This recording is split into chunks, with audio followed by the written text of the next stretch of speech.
Alors voilà, nous sommes en direct. Bonjour, bonjour. Comme tous les mardis 13 heures, je vous retrouve en direct pour un live. Et aujourd'hui, c'est un live un peu particulier puisque j'ai le grand plaisir d'avoir une invitée dans le cadre de mes interviews qui vous veulent du bien. Et aujourd'hui, je reçois Christelle. Alors, vraiment, j'avais fort à cœur, Christelle, de te recevoir aujourd'hui, notamment parce que j'avais été très interpellée par une de tes newsletters dernièrement et qui m'avait vraiment parlé, parce que c'est ce que je vois tout le temps dans mes consultations, puisque moi je reçois et des couples et des personnes en individuel qui justement à un certain moment ont des problèmes dans leur couple, qui sont parfois malheureusement confrontés à une séparation. Et de voir qu'en fait, mais beaucoup de femmes, notamment, restaient parfois calées voilà, dans une relation qui ne leur convient plus, mais parce que, en fait, par peur de ne pas s'en sortir financièrement. Et puis, on a eu l'occasion de discuter toutes les deux. Et ici, aujourd'hui, voilà, toi, tu es coach. Peut-être que tu veux peut-être te présenter, me dire un petit peu, toi, ce que tu fais, hein, ce que tu es coach financière, qu'est-ce que ça veut dire? Et en fait, moi, ça m'intéressait vachement parce que je me rends compte à quel point, comme pour les femmes, ça reste encore compliqué de parler argent et de prendre les finances en main. Et donc, déjà, des profils comme le tien sont hyper intéressants parce que je pense qu'il y a tout un travail d'éducation aussi à faire, évidemment. Ouais, c'est vraiment le terme, effectivement, éducation financière. Alors, moi, j'ai un métier qui n'est pas forcément très connu, coach financière, et j'ai vraiment cette casquette d'aider et de former les femmes pour qu'elles puissent prendre leur leadership au niveau de leurs finances. On n'est pas forcément, alors la plupart des Français n'ont pas été éduqués financièrement, hein, c'est sûr, par nos parents, grands-parents, etc. Donc, on a beaucoup de travail à rattraper. Les jeunes générations maintenant s'y intéressent beaucoup plus, donc ça c'est déjà un bon point. Mais pour nous, les femmes, dans notre génération à nous, là, on se rend compte qu'il y a justement cette carence. On s'en rend encore plus compte, malheureusement, s'il y a des épisodes dans notre vie, tels une séparation, un divorce. Et là, on se dit, oh là là, finalement, qu'est-ce que j'ai fait de toutes ces années au niveau de mes finances? Qu'est-ce que je n'ai pas fait, surtout, en fait, en termes d'investissement? Parce que forcément, on a eu beaucoup de choses à faire entre-temps. On a eu notamment une famille à créer, nos enfants à s'occuper, notre travail aussi. Et puis, les finances, on s'en est occupé, mais plus en termes de budget dépenses, hein, budget alimentation, budget courses, vacances à la rigueur. Mais toute la partie investissement, c'est vraiment un peu un no man's land, ou plutôt le précaré en fait des hommes, justement, du mari. Et quand il y a cette séparation, on s'en prend, là, on s'en rend vraiment compte. C'est fou, hein, et c'est vraiment intéressant ce que tu dis parce que c'est comme si, quelque part, on a beau être des femmes modernes, ayant fait des études, et on se rend compte que tout ce pan-là, et moi je le vois, alors je suis d'une génération, je suis plus âgée que toi, mais quelque part, c'est vraiment quelque chose que j'avais complètement laissé à mon mari. Moi, et à la limite, je ne m'y intéressais pas. Ce qui est aussi, donc il y a une part de responsabilité, c'est comment s'y intéresser. Mais c'est vrai que c'est comme si c'était très genré, quoi. Et alors qu'on sait gérer un budget, des dépenses, etc., puisqu'en fait, comme tu dis, dans le budget quotidien, c'est ce qu'on fait tous les jours. Or, il y a vraiment ce manque de vision et aussi, je trouve, des choix qu'on pose et des conséquences à terme. Parce qu'on le voit quand même au moment, et souvent c'est à ce moment-là qu'on le voit, parce que tant qu'on reste en couple, à la limite, si tout va bien, on ne se rend pas compte. Mais c'est le jour où malheureusement, s'il y a une séparation, et on sait quand même qu'il y a un couple sur deux qui est malheureusement amené à se séparer, donc c'est quand même une grande probabilité, hein, c'est 50%. Et c'est là qu'on voit qu'on a posé des choix, pas du tout de manière consciente, mais qui ont en tout cas des conséquences dramatiques, parce qu'on voit qu'en moyenne, quand même, une femme va s'appauvrir beaucoup plus qu'un homme, puisque elle va perdre jusqu'à 20%, c'est de la moyenne, moi j'en vois qui perdent beaucoup plus, alors qu'un homme, c'est 3 fois plus que ce qu'un homme va perdre en niveau de vie. Et donc là, on voit vraiment qu'il y a des choix qui ont été posés. Et moi, j'entends beaucoup de femmes qui disent oh, mon Dieu, si j'avais su, hein, j'aurais posé d'autres actes. Voilà. Alors, ici, évidemment, on va parler de l'après avec toi, hein, parce qu'il y a tout ce qu'on peut faire en amont. Et là, c'est sûr qu'il y a plein de choses à faire. Mais voilà, si maintenant on est confronté justement à une séparation, comment peut-être ne pas reproduire certains schémas, certaines erreurs, et peut-être tu as envie de nous partager certains conseils à quoi on peut être attentive, parce que voilà, pour ne pas payer le prix 2 fois, j'ai envie de dire. Exactement. Il est jamais trop tard, hein. Moi, je suis quelqu'un de foncièrement très optimiste déjà, donc quel que soit l'âge, et se dire, bon, voilà, si déjà, je vais vraiment prendre le lead sur mes finances pour moi, et puis je vais le faire aussi pour les générations suivantes, pour mes enfants, pour mes petits-enfants. J'aurai des choses à leur raconter, justement par rapport à ce que je n'ai pas pu faire et ce que j'ai enfin compris. Donc moi déjà, la première chose que j'aimerais partager, c'est que quand il y a séparation, bah forcément les cartes, elles sont redistribuées et on ne pense pas forcément à actualiser un peu tous nos documents financiers et juridiques. On peut avoir des comptes communs, comptes bancaires encore en commun. Donc, est-ce que ça vaut le coup ou pas de les garder? Surtout qu'il y a il y a des frais, hein, des frais bancaires qui continuent à impacter. Donc là, allez hop, un petit ménage qui doit se faire. Au niveau des assurances vie, ça, on n'y pense pas forcément. Mais c'est faire un peu un état des lieux, en fait, de de tous les contrats qu'on a souscrits, et de voir, bah, pour une assurance vie, par exemple, ah bah, quels sont mes bénéficiaires, en fait? Ça aussi, il faut le mettre à jour. Est-ce que c'est toujours peut-être mon ex-mari qui est toujours comme bénéficiaire? Et peut-être justement, bah, là, ça peut valoir C'est le le moment coup. de changer, oui. Si vous souhaitez échanger, évidemment, il n'y a pas d'obligation, mais voilà, c'est des petits détails, mais qui ont vraiment leur importance. Et ça demande quelque part un peu à faire un état des lieux de l'existant pour repartir de plus belle. Donc ça, c'est déjà la première chose. Alors, la deuxième chose que je vois, une erreur très fréquente, que ce soit avant la séparation ou après la séparation, ça concerne beaucoup de femmes que j'accompagne, c'est une gestion financière un peu au doigt mouillé, c'est-à-dire on vit dans l'approximation financière. Bah, au niveau budget, ça va. Moi, je vois que j'arrive finalement à pas trop dépenser par rapport à ce que je gagne. Je m'en sors à peu près bien chaque mois, mais c'est le à peu près, en fait, qu'il faut arriver quand même à enlever et de se dire, bah, non, il n'y a plus de à peu près. Peut-être que le à peu près pouvait avoir lieu tant qu'on était avec quelqu'un, mais là, quand on se retrouve en position maman solo, par exemple, bah là, il n'y a plus de à peu près qui vaille, en fait. Donc là, ça nous demande vraiment à être beaucoup plus au clair sur nos finances, à Voilà, ce qui moins rentre, moins vite dans l'imprévu, tu vois, dans mmh, l'urgence, dans oui. on va y arriver, on va moins être dans l'approximation. C'est l'approximation qui fait perdre de l'argent parce qu'on ne se rend pas compte de ce qu'on est en train de perdre là où Oui. on aurait peut-être plus économisé aussi. Donc voilà, là, ça c'est vraiment Mais c'est quelque chose. intéressant, je trouve. Ce que tu dis là, excuse-moi de t'interrompre, mais c'est intéressant parce que, par exemple, moi, je me rends compte que, donc parce que moi, je me suis aussi, séparée et par exemple, une chose que j'ai fait, par exemple, moi, j'ai mensualisé toute une série de dépenses.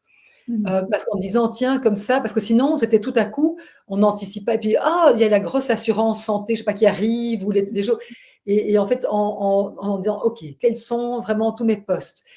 Comment je peux les planifier de manière à pouvoir avoir quelque chose, soit que j'ai un enfin, voilà, que ce soit lissé sur mes 12 mois», enfin, pour vraiment pouvoir anticiper et pas me retrouver parfois en me disant: «Ah» et puis tout à coup, on est là, on doit puiser dans ses réserves ou et c'est très, anxiogène, en fait, quelque part. En fait, c'est ça, c'est hyper anxiogène. Et moi, il y a un de mes mantras que j'aime beaucoup me répéter, c'est de la clarté coule la sérénité. Donc, quand on est vraiment au clair sur ce qu'on a à payer dans les prochains mois, bah, ça va être beaucoup plus. Au moins, on le sait, en fait. On arrête de faire l'autruche, en fait, avec ces chiffres et on l'a.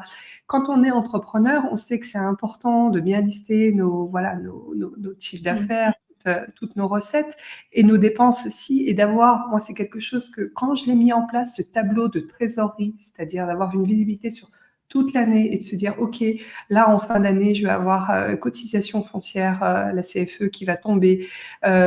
Pour tel autre mois, je vais avoir l'abonnement Zoom, en fait, qui va tomber. Et juste le fait d'étaler ça et de le voir sur une année, une planification, eh bien, ça apporte une vraie sérénité, je trouve. Et c'est important parce que moi, je me rends compte que quand, il y a Aude qui nous partage que c'est aussi sa séparation qui l'a poussée à reprendre ses finances en main. Et c'est vrai que je le vois, c'est souvent un déclencheur, hein, chez les femmes en disant: «Là, maintenant, je reprends ça en main». Et c'est vrai que, par exemple, moi, en amont, quand j'ai des femmes, qui viennent me voir, parce que ce sont souvent des femmes qui viennent me voir en me disant: «Voilà, moi, ça va pas dans mon couple, j'ai envie de me séparer, mais j'ose pas ou c'est compliqué parce que j'ai peur, de ne pas m'en sortir financièrement», ce qui est quand même une des plus grandes peurs, hein, la peur de faire souffrir ses enfants et les peurs financières. C'est les deux plus grandes peurs que je vois. C'est vrai que je leur dis, écoutez, déjà, allez voir concrètement, aujourd'hui. Qu'est-ce que vous dépensez? C'est quoi? Qu'est-ce qui rentre? Qu'est-ce qui sort? À quoi? Comment? Si vous deviez être seul, comment vous ferez? Pour vraiment aller dans le concret. Et je pense que c'est important parce que sinon, on reste avec, comme tu dis, un espèce de flou. Ouais. qui entretient la peur. Or, d'aller voir les choses très concrètement, mais ça permet d'évaluer la situation et de se dire: «Bon, ben là, je dois augmenter mes revenus, je dois peut-être trouver d'autres sources». Il y a peut-être mais ne pas rester dans cette espèce de flou qui finalement fait qu'on a la boule au ventre et puis ça nous bloque, en fait. Exactement, ouais, tout à fait et le flou, on le retrouve aussi, ça c'est la troisième chose que je vais vous partager, c'est au niveau de la retraite.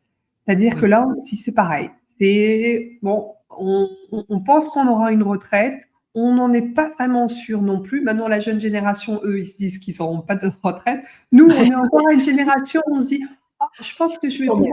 je devrais en avoir une» et ça c'est Mmh. un premier exercice que je fais systématiquement quand j'accompagne mes clientes, c'est: quelle est votre simulation de retraite? Concrètement, qu'est-ce qui va être prévu pour vous? Même si évidemment les règles peuvent changer, d'ici les prochaines décennies, mais là, à l'instant T, qu'est-ce qui est prévu pour vous si vous vous arrêtez à 65 ou 67 ans? Quel est ce chiffre, en fait? Là, c'est pareil, on le voit. Alors, on le prend en pleine face. Certaines fois, ça fait mal. Si, ça fait pas plaisir, j'ai fait l'exercice. Ça fait pas plaisir, mais en même temps, juste en prendre connaissance, Mmh. avec conscience et bien ensuite justement c'est ça peut être un bon détonateur en fait, hein, un bon Oui. déclic qui ensuite nous amène à: «OK, là maintenant la retraite, il va falloir que je la prépare». Je regardais là pour préparer notre interview les statistiques. Alors j'en ai une qui remonte à, c'était 2019 de l'INSEE et en fait les femmes, ce qui est estimé, la pension de retraite d'une femme est estimée à 1 000 € et pour un homme, alors c'est en moyenne évidemment, hein, parce qu'il y en a qui vont toucher Ah oui. bien plus, mais il y en a qui vont toucher aussi bien moins et les hommes, c'est en moyenne estimé à 1 600. Donc on a déjà un écart en fait de presque 40 entre les femmes et les hommes. Alors évidemment, ça s'explique par les interruptions au niveau de nos carrières Sûr. professionnelles, les congés maternité, temps partiel, tout ça, ça compte. Le fait d'avoir un écart de revenus aussi entre les hommes et les femmes, ça compte aussi dans la balance, malheureusement. Donc maintenant, cet écart est en train de se réduire hein, au niveau des retraites, parce que les politiques publiques sont vraiment saisies. Mais il y a toujours quand même pour le moment voilà, cette inégalité. Donc, ça nous demande à nous, en fait, les femmes, sans attendre l'âge de la retraite, justement, c'est maintenant, en fait, qu'on peut Anticiper. c'est vraiment, voilà, on a encore cet avantage de temps devant nous. Si on a 40 ans, on a encore peut-être 25 ans devant soi, 27 ans. Même quand on a 50, on a encore une dizaine d'années, une décennie, c'est énorme en fait. Et rien que sur ça, Oui. on peut déjà enclencher pas mal de choses, notamment en termes immobiliers, parce qu'on est encore dans l'âge, on va dire, de pouvoir investir et investir, emprunter. Et Oui. puis, au niveau de la bourse, c'est pareil, en fait, on peut, même si ce sont des petites sommes, mais ça, on peut aussi chaque mois mettre de côté et placer de façon beaucoup plus pertinente, intelligente, on va dire, que ce qu'on a pu faire jusqu'avant, voilà, sur des placements qui vont, voilà, qui vont porter leurs fruits sur plusieurs décennies. Tu vois, mais c'est intéressant ce que tu partages, parce que ça, j'ai envie de dire, ces conseils-là, en fait, il ne faut pas attendre d'être divorcé pour les mettre en place. J'ai envie de dire, c'est vraiment des choses, enfin, pour voilà, toutes les femmes qui nous écoutent, que ce soit en direct ou en replay, vraiment, enfin, moi, j'ai envie de dire, prenez vos finances en main, quoi. N'attendez pas justement de vous retrouver séparée ou au bord de la séparation ou malheureuse pour y penser, en couple pour y penser. Je veux dire que c'est vraiment quelque chose y penser dès le départ. Et c'est pour ça que je trouve que c'est vraiment ce qui se passe aujourd'hui avec des personnes comme toi, justement, Christelle, c'est que, enfin, moi, si je compare, parce que moi, voilà, j'ai 60 ans, c'est clair que, je dis, il y a 40 ans, enfin, quand moi, je me suis lancée dans la vie professionnelle, on parlait pas de tout ça. Enfin, je dis que l'argent était complètement tabou, on n'en parlait pas. Moi, j'ai reçu aucune éducation financière, même si j'ai fait une école de commerce, c'est le comble. Mais je veux dire, on parlait pas de ça. Et vraiment, aujourd'hui, je trouve que c'est ça qui est chouette, c'est qu'on en parle, on libère la parole par rapport à l'argent et que les femmes reprennent, je dis, le pouvoir sur leur vie aussi à ce niveau-là. Et donc, que ce soit, hein, voilà, qu'elles reprennent le pouvoir dans leur sexualité, mais aussi par rapport à l'argent. Et on se décomplexe parce qu'il y a un truc qui, c'est un peu, hein, les femmes hein, sont nulles en maths. Enfin, il y a quand même toujours ce truc un peu qui nous reste. Or, c'est important de s'en occuper et pas que, enfin, dès le départ. Et comme tu dis, et la bonne nouvelle, c'est que même si vous nous écoutez et que vous avez, comme vous dites, 40 ans, 50 ans, 60, eh bien, il y a encore moyen de faire des choses et pas se dire, quoi. Et rien que même à 60 ans, enfin, c'est de se dire, bon, bah, ce que je vais comprendre maintenant, je vais pouvoir le léguer en termes de patrimoine. Et je ne parle Exactement. pas que patrimoine matériel, c'est un patrimoine en termes de connaissances financières. Moi, sincèrement, je me dis, le plus beau cadeau que je pourrais faire à mes enfants, c'est pas leur léguer un immeuble, en fait, avec des appartements. Sincèrement, je pense que c'est pas le plus beau cadeau à leur faire. Le plus beau cadeau que je pourrais leur faire, justement, sont ces connaissances et ces compétences financières que je vais les aider justement à développer de façon à ce qu'ils puissent être ensuite autonomes et qu'ils ne dépendent pas en fait de moi ou de leur papa ou des grands-parents en fait. Moi, je pense que c'est sincèrement le plus beau cadeau et ça, on peut le faire à tout âge. Mais quand on est grands-parents, quand on est grands-parents, on a un peu plus de temps devant soi. Là aussi, on peut, pourquoi pas, s'amuser aussi avec nos petits-enfants, leur faire comprendre, bah tiens, je te donne de l'argent de poche, mais je t'explique ce que tu peux en faire de Explique que cet tu fais argent de exactement poche. et que tu le gères et que je suis tout à Exactement. fait d'accord. Il y a C'est une vraie transmission en fait qui peut se faire. Donc, oui, moi, je trouve ça oui. Mais c'est très chouette et j'aime bien parce que c'est très positif ce que tu dis parce que moi ce que j'entends, bon, d'abord moi j'ai trois grandes filles, donc déjà moi en tant que femme par rapport à mes filles, c'est clair que moi il y a des schémas que j'ai pas du tout envie qu'ils se répètent, hein, qui étaient des schémas de dépendance, notamment de dépendance financière, et on s'installe très vite là-dedans, hein, avec l'arrivée des enfants, etc. Ça peut vite glisser, même si on a fait des études, etc. Donc là je pense qu'il y a vraiment quelque chose, soit voilà, des choses à casser quelque part, des schémas, hein, à modifier, en disant, ben, on n'est pas obligé de continuer à répéter ces schémas. Ça, ça, je trouve c'est important. Et puis de se dire aussi, parce que justement, il y a beaucoup de femmes, justement, peut-être de mon âge ou un peu plus jeunes, qui disent, oh mon Dieu, je ne pourrais pas leur léguer, hein, justement, peut-être de l'argent, je n'ai pas fait un patrimoine contrairement à leur père, etc. Or, on peut leur, comme tu dis, et j'aime bien, c'est très positif, on peut leur léguer, mmh. justement, des choses très importantes qui vont les aider dans leur vie de femme, d'homme, de couple. Et ça, je trouve que c'est, et ça, comme tu dis, ça n'a pas de prix. Et donc, c'est là qu'on peut aussi avoir de la valeur. Et ce n'est pas que l'argent, parce que parfois, quelque part, on match notre valeur à l'argent. Et donc, c'est. Exactement, ouais. Oui, puis ce que j'avais envie de rajouter, c'est que par rapport à ce que tu avais indiqué, Valérie, c'est que moi aussi, je j'étais pas vraiment très attirée par les chiffres, par les finances. Moi, j'ai un profil d'historienne à la base, donc pas du tout dans ce domaine. Je me suis intéressée assez tôt à l'immobilier, mais c'était plus dans la partie euh, créer un patrimoine, en fait, tu sais, décorer, enfin, la mise en exploitation. Je l'ai pris un peu comme un jeu, comme une entreprise, en fait, tu vois, qu'on met en place à l'époque. Mais vraiment, les finances en tant que telles, la bourse en particulier, c'est quelque chose qui m'intéressait, mais absolument pas.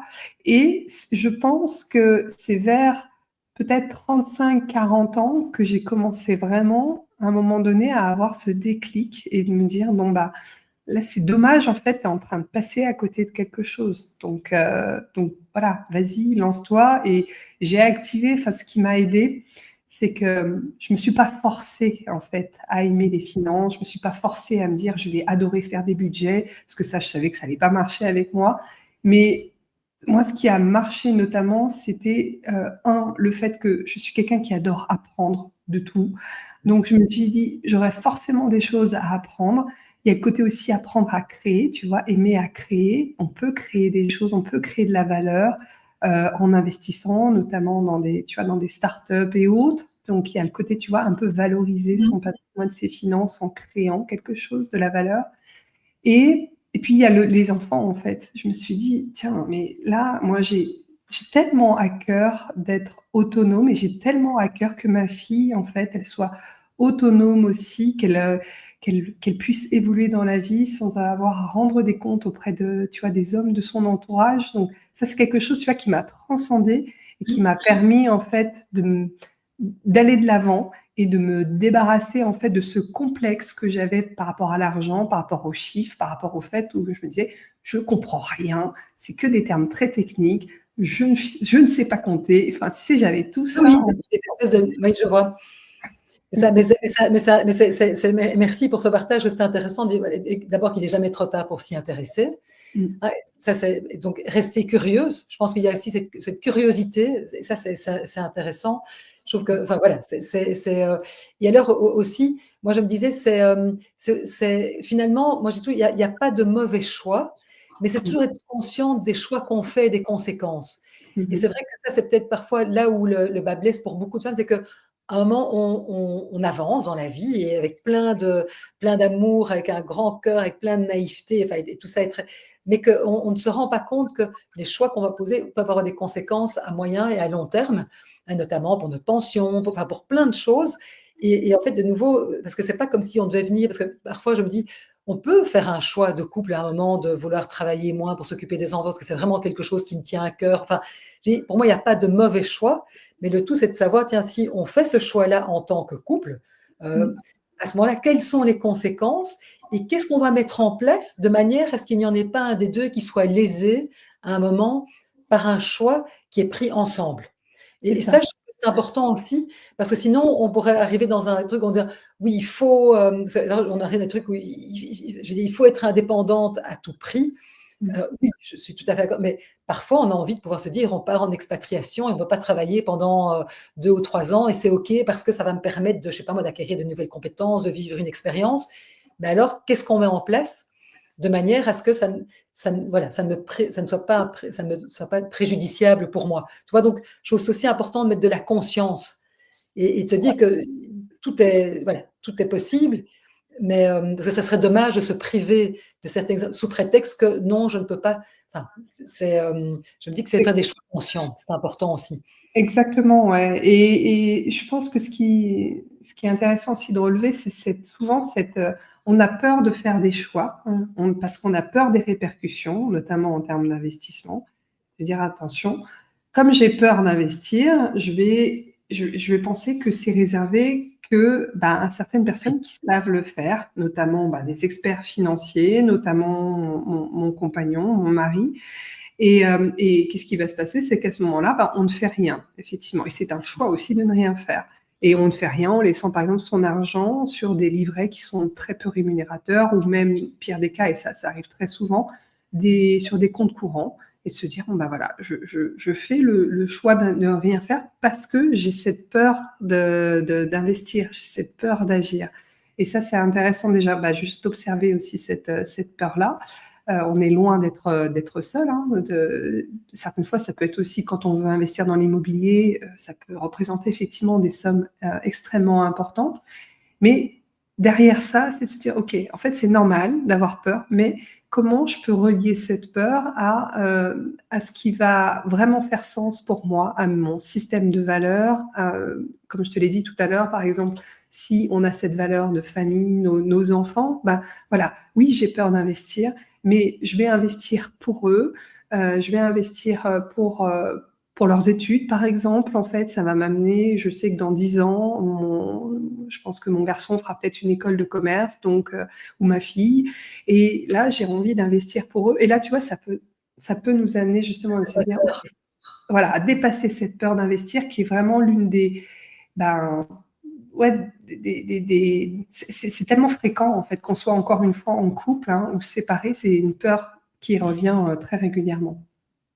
Et justement, Christelle, toi, sauf si tu voulais encore partager, peut-être, il y avait Ouais, d'autres choses que tu voulais autre chose. partager. Oui, écoute. Et la dernière chose, ça revient un peu à ce que j'ai dit tout à l'heure, c'est sur la partie déléguée. Parce que Oui. du coup, avec cette peur en fait d'investir, de faire, ou cette peur en tout cas de faire des mauvais choix, on va avoir tendance à faire quoi? À déléguer. Donc soit déléguer auprès de conseils externes, hein, tels que banquiers, tels que conseillers en gestion de patrimoine, ou alors déléguer auprès de son mari aussi, hein. Ça, j'ai beaucoup de femmes qui disent, moi, je ne m'occupe pas, tout ce qui est, on va dire, placement financier, c'est mon mari qui s'en occupe, et c'est très bien ainsi. Oui, mais en même temps, là, quelque part, c'est accepter qu'on délègue, en fait, notre confiance, et on délègue nos finances à une autre personne ou à d'autres personnes. Et donc, pour moi, c'est, en fait, avant de déléguer, tu vois, j'investis par exemple dans l'immobilier, je vais prendre ce parallèle, et j'investis notamment dans des Airbnb. Au départ, quand j'ai commencé à mettre en exploitation Airbnb, j'ai pas délégué tout de suite, hein, tout ce qui était prestation de ménage, tout ce qui était remise des clés, tu vois, ce genre de choses. Au départ, c'est moi qui le faisais, en fait, parce que j'avais envie de voir, en fait, comprendre comment tournait, en fait, une location Airbnb, comprendre un peu, tu vois, mettre en place les process notamment, voir ce que j'avais besoin d'acheter régulièrement, etc. Bref, j'avais besoin de le faire par moi-même. Et ensuite, dans un second temps, en fait, j'ai délégué auprès de prestataires, hein, de la partie conciergerie, pour me faire gagner du temps. Mais j'ai délégué dans un second temps. Alors que ce qu'on fait avec nos finances, au final, c'est qu'on délègue tout de suite, en fait. Tu vois, par exemple, nos assurances-vie, quand je parle de délégation, nos assurances-vie, la plupart des assurances-vie sont en gestion pilotée. C'est-à-dire que vous avez des organismes de gestion vos assureurs, qui vont gérer pour vous vos finances, qui vont les placer sur telle ou telle action ou fonds euros. Bref, en tout cas, ils vont gérer pour vous. Vous avez signé ce contrat pour ça. Alors que ce qu'on devrait faire plutôt à l'inverse, c'est se dire, je commence moi-même, même à petite dose, même une toute petite somme, on peut investir à partir de rien, hein, de quelques euros, hein, de peu, mais au moins de comprendre un petit peu l'envers du décor, et ensuite, à la rigueur, dans un deuxième temps, pourquoi pas déléguer auprès d'un assureur, tu vois. Super intéressant. Mais écoute, je te remercie, Christelle. Justement, toi, comment toi tu aides ces hommes, ces femmes, enfin, comment toi tu interviens, parce que c'est ça qui est intéressant, vu que tu es coach financière. Comment, voilà, pour quelqu'un qui se dirait, moi, je sais pas très bien par où commencer, je me rends compte qu'il faut que je prenne mes finances en main. Toi, comment tu peux intervenir à ce moment-là? Alors, moi, j'aide de la même façon où moi, j'aurais aimé être accompagnée de cette façon-là, c'est-à-dire j'accompagne pour former, en fait. C'est vraiment de l'éducation financière, c'est aider ces femmes à comprendre ce qu'elles ont à mettre en place concrètement. Et parce qu'on a mille et une façons en fait d'investir, on a mille et une façons de diversifier ses revenus, mais le plus important, ça va être de savoir qu'est-ce qui va être bon pour vous en fait, qu'est-ce qui fait sens pour vous. Donc là, ça demande vraiment quelque part un plan d'action qui soit personnalisé par rapport, encore une fois, à vos objectifs de vie, à vos projets, à votre système de valeurs, à votre contexte familial aussi. Donc, à partir de là, de décliner ensemble, en fait, un plan d'action pour que, justement, les finances, en fait, elles se mettent au travail, à votre service, en fait, hein, qu'on puisse vraiment faire fructifier. Donc, je travaille avec mes clientes sur un état des lieux au départ, ça commence toujours par ça. Et puis ensuite, voilà, de mettre en place, en fait, concrètement, toutes les possibilités, en fait, d'action. Et je trouve que derrière tout cet accompagnement, c'est de les aider à qu'elles prennent vraiment confiance en elles, qu'elles aient, tu vois, cette confiance financière et qu'elles puissent ensuite être totalement autonomes et puissent par elles-mêmes, en fait, investir et investir sans avoir besoin ni de moi, ni d'un conseiller financier, ni de quelle que soit la personne, en fait. Donc, tu vas vraiment les aider à mettre le pied à l'étrier avec un plan d'action très concret, très clair et gagner, voilà, en confiance, en autonomie. Mais c'est vraiment de la confiance parce qu'on a, encore une fois, en fait, on a plein d'informations sur le web. On peut trouver mille et une choses pour pouvoir investir. Donc, mais le problème, c'est qu'en fait, on a tellement de choses qu'on se dit, mais est-ce que j'en suis capable? Est-ce que ça me convient vraiment? Et donc, par où commencer? Oui, c'est ça. Moi, je trouve que c'est ça qui est compliqué. C'est qu'aujourd'hui, on voit, il y a les cryptos, il y a ceci, l'immobilier, enfin, il y a plein de choses. Exactement. Après, ce qui convient à une personne ne convient peut-être pas à une autre, etc. Et donc là, j'imagine que c'est là que toi, tu interviens en tant que coach pour voir justement, tiens, par rapport à toi, ton profil, tes projets, ton âge, où tu en es, ta situation, etc. Comment, j'imagine, mettre un plan d'action en place. Comment orchestrer tout ça de façon à ce que la personne, ensuite, elle décide et elle agisse de façon autonome et en conscience, tu vois, et en confiance par la suite. Ah, super. Pour te trouver, Christelle, on te trouve où si on veut te suivre, te contacter? Alors, sur le web, tout simplement, sur les réseaux sociaux. Je suis, pour le moment, j'ai encore mon nom de femme mariée Chetkowski, mais ça va changer. Donc, Christelle Chetkowski, en fait, tout simplement. Okay, ou alors, sinon, vous avez le site nouveautournant.fr qui est peut-être plus simple à marquer aussi. Okay. Donc, c'est toi, c'est 3 fois W, je vais mettre ici, nouveau tournant, comme ça je le mets. Ouais. Tournant, c'est avec un A, tournant A-N-T, oui. Ouais, ANT.fr. Voilà. C'est le plus Hop, simple, je trouve. je le mets là, comme ça, hop, pour les personnes qui veulent te trouver, tu vois. On va voir si ça. Voilà, parfait. Nouveau tournant, j'espère que je n'ai pas fait de faute. Comme ça, on peut te trouver. Christelle, moi, est-ce qu'il y a quelque chose que tu voulais rajouter ou tu nous as partagé tout ce que tu avais envie de partager aujourd'hui? J'étais très contente de l'avoir fait avec toi. Et puis, je sais que c'est ce que je t'ai proposé. Moi, j'ai très envie de faire aussi un live ensemble sur toujours un peu dans cette continuité, mais plus pour des femmes qui aimeraient se séparer, hein, qui ont cette, se dire, voilà, c'est maintenant un nouveau cycle de vie que j'ai envie de mettre en place, mais il y a cette peur, en fait, financière, cette peur de manquer d'argent si jamais on se sépare et donc voilà, je suis très heureuse qu'on ait ce temps toutes les 2 pour en discuter, aussi. Grand plaisir, avec grand écoute, je te remercie en tout cas, merci pour tous tes voilà, tous tes bons conseils et moi je vous dis à tous d'abord merci à ceux qui nous écoutent en direct et puis toutes les personnes qui nous écouteront en replay. N'hésitez pas si vous avez des questions par rapport à ce qui a été partagé aujourd'hui, à les mettre en dessous de ces publications et on se fera un plaisir, Christelle et moi, de vous répondre. Vous pouvez nous taguer toutes les 2, comme ça on peut y répondre et je vous dis sinon à la semaine prochaine pour un nouveau live. Je vous souhaite à tous une très belle après-midi et encore un tout grand merci Christelle. Au revoir. Merci beaucoup Valérie.